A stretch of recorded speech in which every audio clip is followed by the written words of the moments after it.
Hi friends, Assalamu alaikum. Welcome to Daily Cup of Life YouTube channel. இன்றைக்கி நாங்கள் corn பிலவ் எப்படி செய்கிறேன்னு பார்ப்போமா.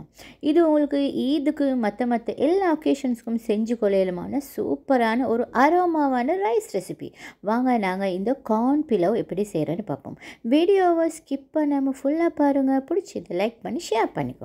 ஃபஸ்ட்டுக்கு இதை மாதிரி ஒரு நான்ஸ்டிக் கடாய், நான் நான்ஸ்டிக் கடாய் தான் எடுத்துக்கிறேன். உங்களுக்கு இதை மாதிரி ஒரு குழியான கடாய் எடுத்துக்கோங்க. அப்படி இல்லைண்டா நீங்கள் ரைஸ் குக்கரில் குக் பண்ணுறேன்னு சொன்னாலும் ஓகே தான். இப்போ நான் இதுக்கு 2 டேபிள் ஸ்பூன் ஆயில் ஆட் பண்ணிக்கிறேன். அதே மாதிரி 2 டேபிள் ஸ்பூன் கீயும் ஆட் பண்ணிக்கொள்கிறேன். ஆயில் ஆட் பண்ணாமல் கீ ஆட் பண்ணினாலும் ஓகே தான், ஆனால் கீ மஸ்ட்டாக ஆட் பண்ணவே வேணும். இதுக்கு நான் இன்றைக்கி பேலி ஒன்றும் சினமன் அதேமாதிரி காடமம் ஸ்டார் அரிசி ஒன்று எல்லாம் ஆட் பண்ணிக்கொள்கிறேன். இப்போ இதை கொஞ்சம் நாங்கள் ஆயிலில் சோட்டே பண்ணிக்கொள்வோம். நெக்ஸ்ட் நான் இன்றைக்கி மீடியம் சைஸ் ஆனியன் அப்படின்னா 200 கிராம்ஸ் ஆனியன் கட் பண்ணி வச்சுக்கிறேன். அதை நான் ஆட் பண்ணி இதை கொஞ்சம் டிரான்ஸ்பேரண்ட்டாக காட்டியும் நாங்கள் ஸ்டர் ஃப்ரை பண்ணிக்கொள்வோம்.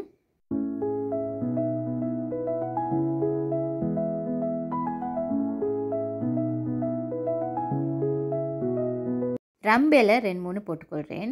நான் இதுக்கு மில்க் ஆட் பண்ண போகிற சுட்டி ரம்பேலை இருந்தால் நல்ல டேஸ்டைக்கும் உங்களுக்கும் இந்த நீங்கள் ஆட் பண்ணிக்கொள்ளுங்க. இந்த ஆனியன் டிரான்ஸ்பெரண்ட் ஆகினா ஓகே, கோல்டன் ப்ரௌன் ஆக தேவையில்ல பிரியாணிக்கு மாதிரி.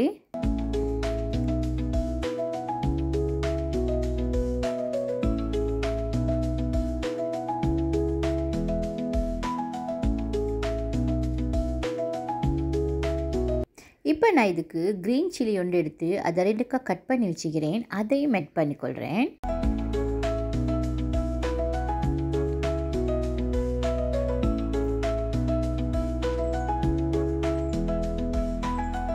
இப்போ இதுக்கு 1/2 டீஸ்பூன் மாதிரி ginger garlic fine paste ginger garlic add பண்ணிக்கொள்கிறேன். சேம் ரேஷியோவில் கிரைண்ட் பண்ண ஜிஞ்சர் கார்லிக் பேஸ்ட் தான் இது.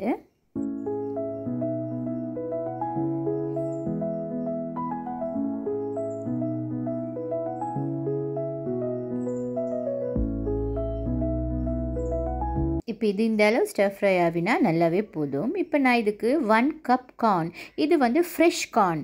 நான் கார்ன் அப்படியே எடுத்து அதை நல்லா பாயில் பண்ணி அதை நான் அப்படியே பீல் பண்ணி எடுத்துக்கிறேன். இந்த ஃப்ரெஷ் கார்ன்ஸ் தான் நான் எடுத்துக்கிறேன், ஃப்ரோசன் கார்ன்ஸ் இல்லை இது. நான் இதை ஆட் பண்ணிக்கொள்கிறேன். இதை ஆட் பண்ணி லைட்டாக இந்த கீயில் நாங்கள் லைட்டாக இதை சோட்டை பண்ணிக்கொள்ளணும். உங்களுக்கு வேண்டாம் ஃப்ரோசன் கார்ன்ஸும் எடுக்கலும், அப்படி இல்லாட்டி ட்ரை கார்ன்ஸ் எடுத்து அதை நல்லா கொஞ்சம் சோக் பண்ணி வச்சு அதை ப்ரெஷர் குக் பண்ணி எடுக்கவும் மேலும். இது நான் ஃப்ரெஷ் கார்ன்ஸ் எடுத்து அதை நான் ப்ரெஷர் குக் பண்ணி எடுத்துக்கிறேன். இப்போ நான் இன்றைக்கி ரைஸ் 1 கப் எடுத்து அதை 1/2 hour சோக் பண்ணி எடுத்துக்கிறேன். நல்லா வாஷ் பண்ணி 1/2 hour சோக் பண்ணி எடுத்துக்கிறேன். இப்போ நான் அதை இதை ஆட் பண்ணி இதை கொஞ்சம் நல்லா மிக்ஸ் பண்ணிக்கொள்கிறேன். ஆனால் இது சோக் பண்ணிக்கிற சுட்டி பாஸ்மதி ரைஸ் டக்குன்னு பிரேக் ஆகும். ஸோ அதனால் பிரேக் ஆகாமல் நாங்கள் கொஞ்சம் இதை மிக்ஸ் பண்ணி விட்டுக்கொள்வோம்.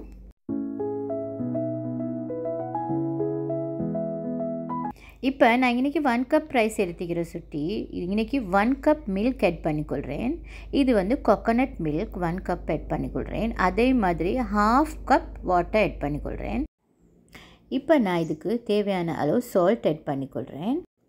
பாஸ்மதி ரைஸ் சிலது இது கொஞ்சம் பழசி அப்படின்னா நல்லா ட்ரை ஆகினது. அதுக்கு நீங்கள் 2 கப்ஸ் வாட்டர் ஆட் பண்ணிக்கொள்ளலும். ஆனால் ஒரே மிக்க ஆட் பண்ணப்படாது. கொஞ்சம் குக்காவி கொண்டு வரப்போக்குள்ள அது குக்காவின பதம் போதாத மாதிரி விளங்கினா மட்டும்தான் ஆட் பண்ணிக்கொள்ளணும். இல்லாட்டி 1 கப் ரைஸ்க்கு 1.5 கப் வாட்டர் நல்லாவே கணக்கு, சரியான கணக்கு தான் அது. இப்போ இதை நல்லா க்ளோஸ் பண்ணி கேஸை மீடியம் ஹையில் வச்சு நான் ஒரு 10-15 மினிட்ஸ் மாதிரி குக் பண்ணிக்கொள்கிறேன். அப்படி குக் பண்ணி எடுத்தோடனே இந்த மாதிரி இந்த ரைஸ்க்கு நான் 1.5 கப் வாட்டர் போட்டது சரியாக வந்துச்சு. அடுத்து நீங்கள் பாஸ்மதி ரைஸ் எப்போவுமே குக் பண்ணி முடிஞ்ச உடனே இது ஒரு சின்ன டிப், நீங்கள் கெரப்பால் மிக்ஸ் பண்ணுங்கள். என்ன சொன்னால் நீங்கள் எந்த மாதிரி ஸ்பூன் போட்டிங்கன்றாலும் உங்களோட ரைஸ் பிரேக் ஆகிறதுக்கு சான்ஸ் இருக்குது. அப்போ நாங்கள் சர்வ் பண்ணினா அது பசந்திக்காது. ஸோ அதனால் நீங்கள் எப்போயுமே பாஸ்மதி ரைஸ் எல்லாம் குக் ஆகின போகிறோம் அதை நீங்கள் கேரப்பாலேயே பாருங்கள் அது குக்காகி பட்டிக்குதாட்டு. அப்போ உங்களோட ரைஸ் ஒரு நாளுமே பிரேக் ஆகாது, அப்படியே முழுசாகவே இருக்கும் உதிரியாக. இப்போ நாங்கள் இதை சர்வ் பண்ணிக்கொள்வோம். ஃப்ரெண்ட்ஸ் இந்த கார்ன் பிலவ் சூப்பராக ரெடியாக விற்கிது பாருங்கள். ரைஸுமே வந்து நல்ல உதிரியாக விற்கிது. கார்னும் வந்து நல்லா ஃப்ரெஷ் கார்ன் சுட்டி சூப்பராக நல்ல ஒரு அரோமாவாக விற்கிது. ஸோ ஃப்ரெண்ட்ஸ் நீங்களும் இதை செஞ்சு பாருங்கள். அடுத்தது வந்து இந்த ரெசிபி பிடிச்சிருந்துச்சின்னு சொன்னால் நீங்கள் வந்து லைக் பண்ணுங்கள், உங்களோட ஃப்ரெண்ட்ஸோட மறக்காமல் ஷேர் பண்ணிக்கோங்க. இந்த கார்ன் பிலாவை பற்றி நீங்கள் என்ன நினைக்கிறீங்கன்னு எனக்கு உங்களோட கமெண்ட்டில் ஷேர் பண்ணுங்கள். அதே மாதிரி இந்த ரைஸ் ரெசிபி நான் போடுற வீடியோ ரெசிபிகள் உங்களுக்கு பிடிச்சிருந்துச்சின்னு சொன்னால் நீங்கள் மறக்காமல் டெய்லி கப் ஆஃப் லைஃப் சேனலை சப்ஸ்கிரைப் பண்ணிக்கோங்க. இதே மாதிரி இன்னொரு ஹோம் மேட் ரெசிபியோடு உங்களையே சந்திக்கிறேன். Have a nice day friends.